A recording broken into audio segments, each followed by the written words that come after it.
Photographers have no way of knowing if their mouths are hanging wide open or not. They're mouth breathers, and they're not often invited to dinner parties. They don't know how to use forks.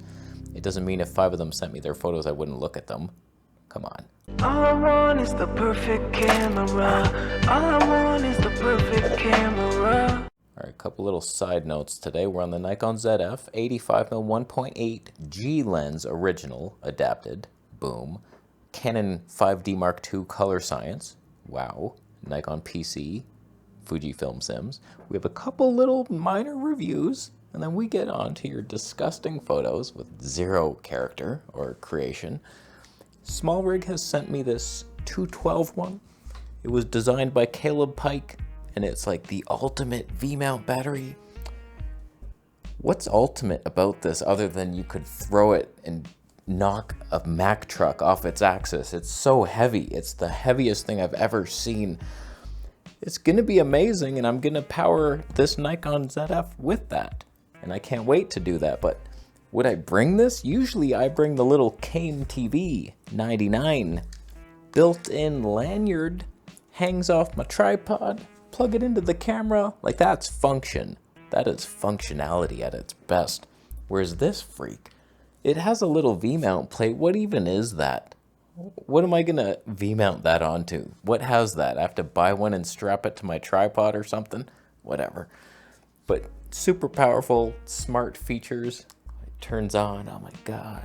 The display. Took me overnight to charge the thing. I think it was on, powering itself and then charging, but fantastic little thing available through affiliate links down below. You can't get more powerful.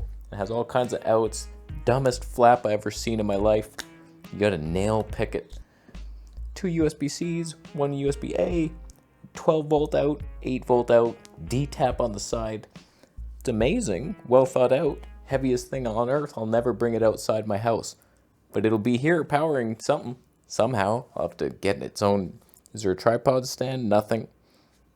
A V-mount plate. Who even invented that? Dumb.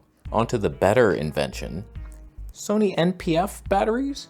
This one's huge and smart. I use these to power. My prior one was a little smaller, but I can just imagine the power increase on this Blackmagic OG running for 900 weeks straight. And it has a little thing on top that'll show you, oh, 100%, cool. Whereas this is just little bars on this adapter. That's not accurate enough for my life. This one also has a USB-C out, whereas this has nothing out. You're only adapting. So like you could actually use this like a V-mount battery powering whatever you wanted. And this thing, I don't even know what that is. USB-A, used for something. So I can't wait to power my life with Smallrig technology. Thanks, Smallrig. They sent it to me. I'm a shill. I got it for free. Sponsored. Oh my God. All right, first shot. Some random hobo. No idea what he shot on, who he is, why he exists, if his mother's proud of him or not. Why'd you do it black and white? What was so bad in the background that you're like, I gotta just... Black and white, wildlife, like who are you? People who do black and white, there's some guy on YouTube, he's like the Black and White Chronicles, and all his videos are in black and white. Grow up, Charlie Chaplin. Go dance in the streets for money. So no, that's not. And what's all this floating stuff in the background? Leaves? Or is it aliens with little freaking tentacles? It's a weird scene. What planet are you on? I don't know, but it's not great. There's not a lot of color.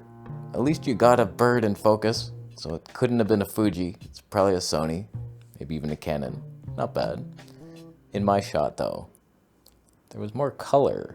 It was beauty. I captured a rainbow, and I was like, okay, there's some color, and there was some kids playing in the background with balloons, different colors. Look at those colors, the opposite shirt of the balloon. That was a moment.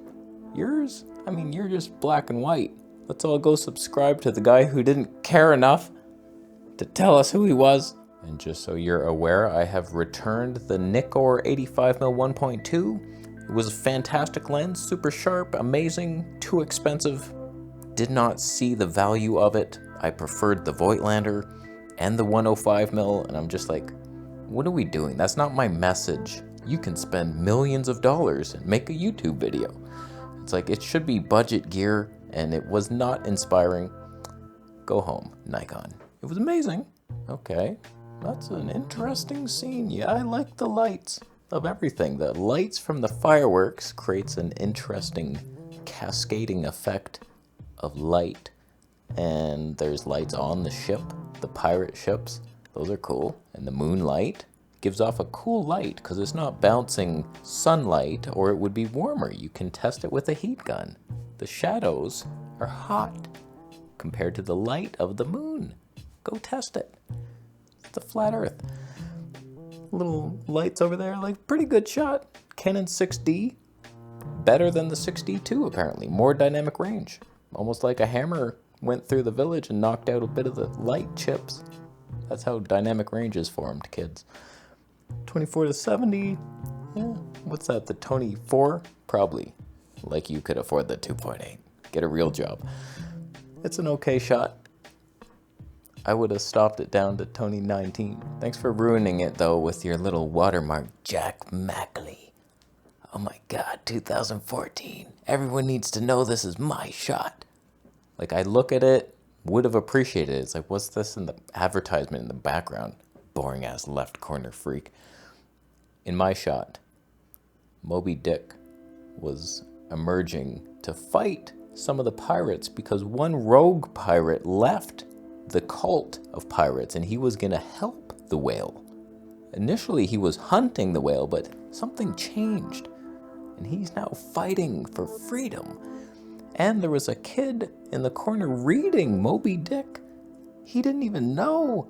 If he would have looked up one time, you stupid kid, you missed the shot. Oh, he's just reading, wasting so much time. So, like, he missed it, but it was a good story, I'm sure. I've read it. I swear. Those aren't fake props. Those are bucks. They're not blurry. I didn't completely blur out the background. I wanted to show you it. Look, you can read all the titles.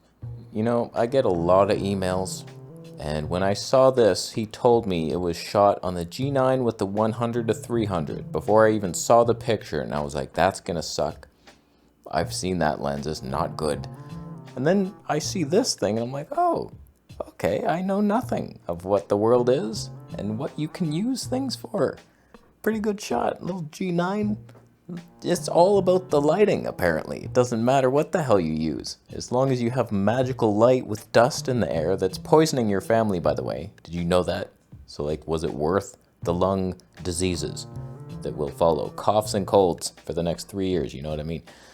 But, like, the little kid, he's backlit, side-lit. He's going bald already. I feel your pain. Tiger truck. Not bad for, like... Seems like that's a long lens. Like, how far away do you have a restraining order and you're not, like, allowed that close to your family? Let us know down below. In my shot, though, I added an element of danger, and there was a rattlesnake right directly in the boy's path. So he was running away from you, the deadbeat father, from a distance, not even allowed to be in the vicinity, cops next to him making sure that he doesn't get any closer, and then it's like, well, the rattlesnake might love me more than all the missed birthdays.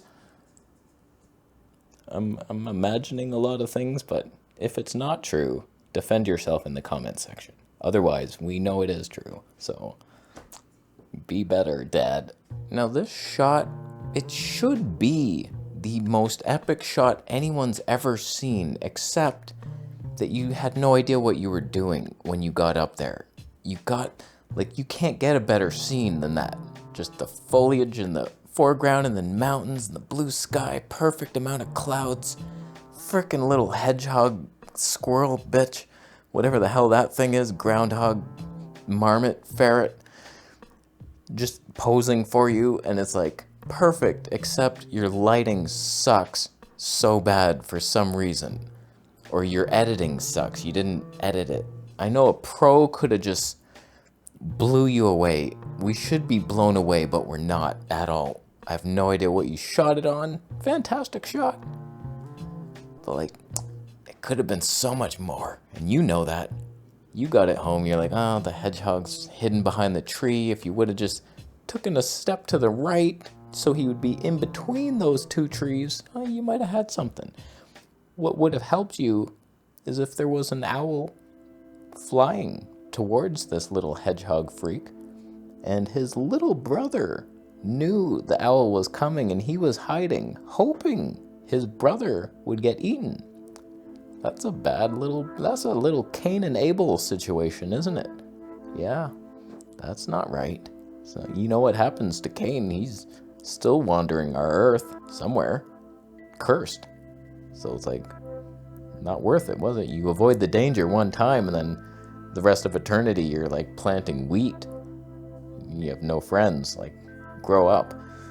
So like, get better lighting somehow outside. I know it's hiking up a mountain, kind of hard to bring a softbox, but bring a little tube light. Ulanzi. Okay. All right. We have the Panasonic Pony of Hope, imagined by AI. That's definitely not how I envisioned it. There's a lot wrong with this photo, but okay, thank you for sending that in. Love how none of the letters are actual real words or numbers. How does AI not know that? What language are you reading? These are ancient hieroglyphs from a society that never existed. None of the things make sense. There's no actual lens information except the 55. It's a good focal length. You chose well, but like, seems more like a zoom lens of some sort. A lot of unnecessary buttons. The pony looks more like a horse. It's a big pony. It's a mistake. AI is a mistake. Just like that father and his child that he's no longer allowed to see, that the cobra probably killed. So, who won that episode? I think you gotta give it to the deadbeat dad from across the street in handcuffs. That guy got the shot, even with one hand. He was like, no, not yet. And he got it off. Not bad. That's a panty boy. Micro Four Thirds. It's all about light and dust. And then you'll get the shot. Doesn't have to be the Leica version. I would have said, like, don't even bother unless it's a Leica lens on a panty boy. But you've showed that I know nothing. Thank you for that. So, thank you for your submissions. I'm getting there. We're still in January of last year, and I had to delete probably 25 utterly useless photographs. Tell me what you shot the damn thing on, and give me a link to your actual Instagram, not I'm at this, and then I have to go to Instagram and search it, and then I find it, and some of these the link didn't work. Once I found you, you weren't even there, you deleted it. Grow up. I'll leave. How you doing? Subscribe.